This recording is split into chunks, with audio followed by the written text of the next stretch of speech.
어제 알릴레오에서 보신 분들 많으실 것 같은데요. 이재명 대표, 유시민 작가님이 MC를 하고 이재명 대표하고 도울 김용옥 선생이 와서 3자 대담 토론을 하는 영상을 어제 알릴레오에서 공개를 했습니다. 전 다 보지는 못했고 오늘 보다가 끝까지는 못 봤습니다. 한 절반 이상 본 것 같은데요. 지금 방송 끝나고 다시 보려고 하고 있습니다. 이재명 대표가 이 알릴레오 방송에서 검찰은 수사기소권을 당연히 분리하고 공수처를 강화하겠다. 또 야당을 도륙낸다? 우리도 망하는 길이다. 그러니까 정치 보복은 하지 않겠다. 유시민하고 작가하고 도울 선생이 지금 보복을 안 한다고 해도 믿지 않죠. 저들은. 그래도 이재명 대표는 보복을 안 한다고 이야기해야 됩니다. 이재명 대표가 보복을 안 해도 시스템에 의해서 우리 국민들의 어떤 염원에 따라서 모두 내란 관련된 범죄자들은 전부 처벌을 받고 정상화되는 과정은 반드시 있어야 되겠죠. 그걸 보복이라고 하면 안 됩니다. 윤석열처럼 정치적으로 못마땅한 사람, 자기를 위협하는 사람을 국가가 갖고 있는 강제 수사권을 총동원해서 이잡듯이 뒤져서 유죄가 나오든 무죄가 나오든 싹 다 기소하고 이런 게 보복이죠. 저지른 죄에 대해서 수사를 해서 처벌하는 것은 보복이 아닙니다. 이재명 대표가 말하는 것은 그런 내란 관련 소탕, 진압을 안 하겠다는 게 아니라 정적으로 의도적으로 국가가 갖고 있는 수사권이라든지 이런 걸 국가폭력을 동원해서 정적을 탄압하지 않겠다는 이야기죠. 노라님 말씀처럼 전혀 보복이 아닙니다. 그건 당연히 해야 될 거고요. 그거는 이재명 대표가 대통령이 되더라도 국민의 뜻과 달리 봐주기를 어설프게 해주면 안 됩니다. 엄하게 단죄를 해서 역사의 본보기로 삼아야죠. 그건 당연히 해야 되는 거고요. 정치적 보복과는 다른 것이죠. 지금 이재명 대표가 대통령이 되면 민주당과 조국혁신당 등등 연합이 헌법수호연대의 의석수가 189석입니다. 그리고 국회 임기가 3년이나 더 남았는데 얼마나 무섭겠어요. 그러니까 이재명 대표는 지금 나와서 정치 보복은 안 하겠다라고 이렇게 말해주는 게 당연한 겁니다. 그렇죠. 별건 수사하고 압수수색 무슨 표창장 장학금 갖고 압수수색 몇백 번 하고 법인카드 얼마 쓴 거 갖고 압수수색 139회 하고 이렇게 안 하겠다는 거죠. 그렇게 하면 안 됩니다. 이재명 대표는. 그렇게 하지 않을 거고요. 어제 이 방송 보신 분들은 느끼셨겠지만 저는 이거 보면서 이재명 대표가 더 대통령으로서 더 자격을 갖췄구나. 과거에 경기도지사 할 때랑 좀 더 다른 그런 안정감이라든지 또 국가의 미래를 생각해서 해법을 제시하는 능력을 갖추었구나 하는 생각을 하게 됐습니다. 정말 어떤 그 현안에 대해서도 막힘없이 이야기를 하는데 들으면서 저는 신뢰가 가더라고요. 이재명 대표가 대통령의 자격을 이제 갖췄구나 완전하게. 그러니까 이런 실행력 있고 국회에 막강한 지원을 받고 똑똑하고 이런 사람이 대통령이 되면 얼마나 무섭겠어요. 이재명 대표는 그 검정고시로 대학을 갔잖아요. 근데 1년도 공부 안 하고 학력고사 전국 2,500등 안에 든 사람입니다. 얼마나 머리가 좋아요. 그리고 사법시험도 1수만 하고 됐죠. 24살에 됐습니다. 이재명 대표가 64년생이고 윤석열이 60년생이고 윤석열이 4살이 많죠. 근데 사법시험 기수는 이재명 대표가 5기수 선배입니다. 이재명 대표는 18기고 윤석열은 연수원 23기거든요. 그러니까 윤석열은 부모를 잘 만나서 좋은 환경에서 공부해서 서울대 법대를 가는 데까지는 성공했는데 이 공부머리는 이재명 대표한테 비교도 안 됩니다. 이재명 대표가 어제 현안에 대해서 이야기하는 걸 보니까 알릴레오 영상에서 정말 막힘없이 모든 것에 대해서 정말 시원시원하게 또 동의할 수 있는 방향으로 답변을 하더라고요. 그래서 이재명 대표가 48일 남았습니다. 대통령 선거 D-48 남았는데 48일 뒤면 우리가 한 번도 가져보지 못한 강력하면서도 실행력이 있으면서도 똑똑하면서도 또 공적 마인드를 갖춘 이런 4박자 5박자를 두루 갖춘 대통령을 갖게 되지 않을까 이런 기대가 부풀어 오르고 있습니다. 물론 이재명 대표의 단점도 있겠지만 지금은 이재명 대표의 장점이 굉장히 돋보이는 시기가 아닌가 생각이 듭니다. 그렇죠. 지금 연수원 기수로 따지면 윤석열이 5기수 후배예요. 이재명 앞에서 꼼짝 못합니다. 지난번에 윤석열이 총선에서 대패하고 난 다음에 이재명 대표랑 영수회담을 했잖아요. 그때 혹시 보셨어요? 윤석열이 쫄아 있었습니다. 그때. 윤석열이 이재명 대표 시절에 범죄 피의자니까 안 만난다고 했겠지만 실제는 만나는 게 두려운 거예요. 자기보다 훨씬 똑똑하고 이런 경험도 정치 경험도 풍부하고 강단 있고 실력 있고 이런 사람을 마주하면 윤석열이 미천이 다 드러날 거 아닙니까? 윤석열은 주특기가 1시간 중에 57분 이야기하기인데 이재명 대표 앞에서는 그렇게 하기도 힘들고 하니까 계속해서 피한 거죠. 그리고 어제 도올 김용옥 선생이 유시민 작가님이 정말 걱정된다, 답답하다 이런 심정을 이야기했습니다. 유 작가님이 참 대단한 분이라는 게 본인이 답변을 해야 되는 그런 자리에서는 명쾌하게 답변을 합니다. 이를테면 걱정하지 마십시오. 내란은 진압됩니다. 우리가 군사 쿠데타도 2번이나 이겨낸 국민이고 이런데 이런 연성 쿠데타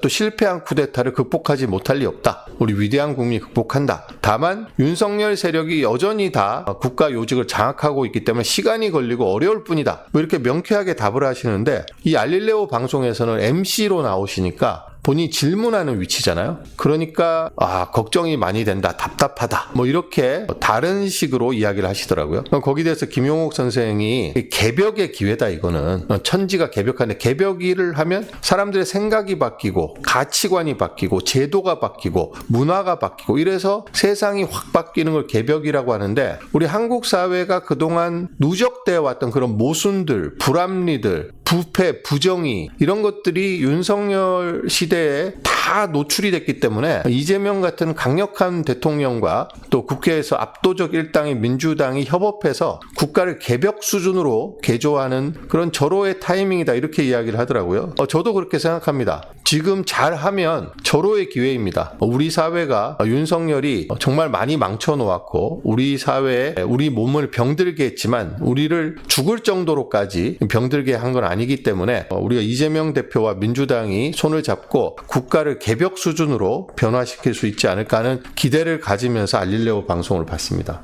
이거 보면서 저 개인적인 소회도 있었어요. 이런 좋은 콘텐츠를 저도 좀 만들고 싶다. 기획해서 만들고 싶다는 생각 하나 했고요. KBS는 국민의 수신료를 걷는 방송인데 왜 이런 좋은 콘텐츠를 못 만드나? 이를테면 이재명 대표만 할 게 아니라 국민의힘 주자도 해주면 되잖아요.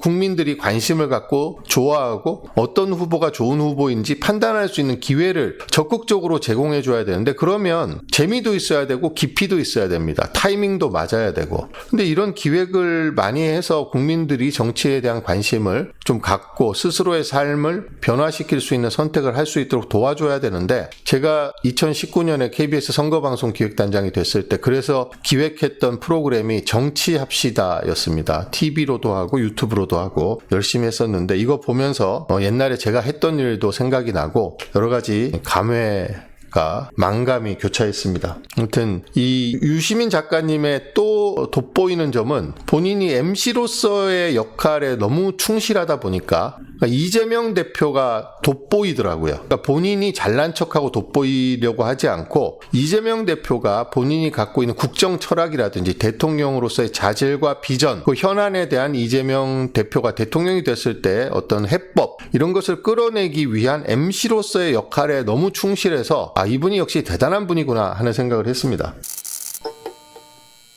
자, 국민의힘이 대선 후보 등록을 마감했죠. 그래서 지금 11명이 등록했다고 하는데 모르는 사람도 있습니다. 강성현, 김민숙 전혀 알 수 없는 사람이죠. 양양자도 여기 있고요. 유정복 인천시장, 이철우 경북지사, 정일권, 한동훈, 홍준표 이렇게 총 11명이 등록했다고 하는데 여기서 1차에서 4명을 추린다고 하죠. 그래서 22일에 4명을 발표한다고 하는데 4명 누군지 다 예상할 수 있습니다. 지금 MBC 여론조사 아주 신뢰할 수 있는 여론조사를 MBC가 했는데 이거 보시면 됩니다. 이거 보시면 김문수, 한동훈, 홍준표, 오세훈은 사퇴했고요. 안철수 이렇게 4명이죠. 이거를 국민의힘 경선 방식으로 봐도 역선택 방지를 위해서 더불어민주당 뺀다고 했으니까 국민의힘하고 무당층만 합쳐서 발표한다고 했거든요. 그러면 김문수 29, 한동훈 21, 홍준표 23, 오세훈 없고 안철수 9입니다.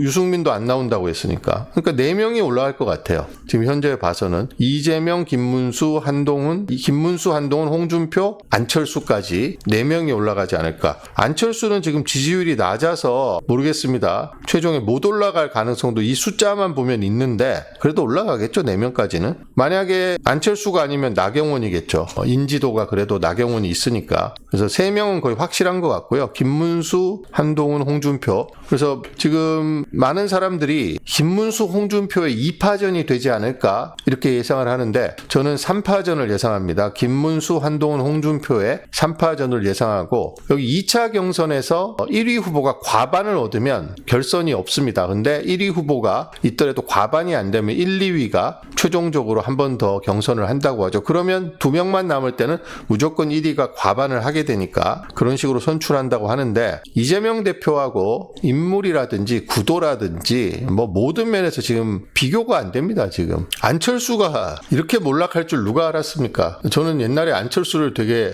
존경 비슷하게 해서 책도 사서 읽고 안철수가 정치권에 처음에 들어왔을 때 가장 열렬하게 환영했던 시민 중에 한 명이었는데 안철수가 망가지다 못해 지금은 이렇게 망가졌습니다. 안철수가 떨어지고 여기서 나경원이 올라가면 안철수는 그야말로 지난번에 윤석열하고 단일화 해줘갖고 안철수가 인수위부터 팽당했잖아요. 윤석열 3년 내내 찬밥으로 있다가 결국 국힘에서 4등 안에도 못 드는 후보가 돼서 하면 정치 인생 종치는 거죠. 이제 안철수는 좀 자기의 삶에 대한 성찰이 좀 있었으면 좋겠습니다. 안철수는 왜 정치를 하는지 아직도 아는 사람이 아무도 없습니다. 안철수가 도대체 왜 정치를 하는 건지.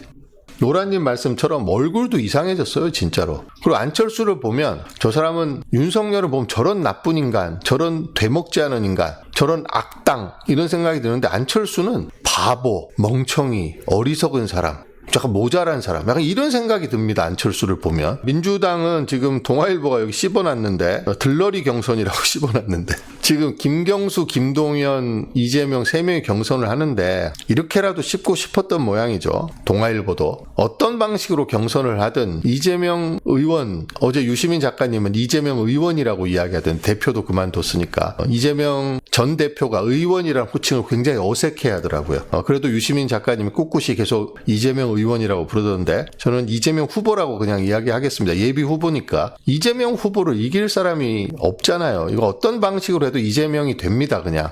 김두관이 괜히 시비 걸고 나갔는데 근데 지금 동아일보 사설은 완전 국민 경선으로 해서 당원이든 권리당원이든 일반 국민이든 모두 1인 1표로 해야 되는데 왜 권리당원만 50%를 주냐 그러면 일반인들에 비해서 한 표의 무게가 훨씬 커지는 거죠. 그렇게 하냐라고 이야기를 했는데 어떤 경우에 경선을 하더라도 사실상 압도적으로 이재명 대표가 사실상 추대되는 겁니다.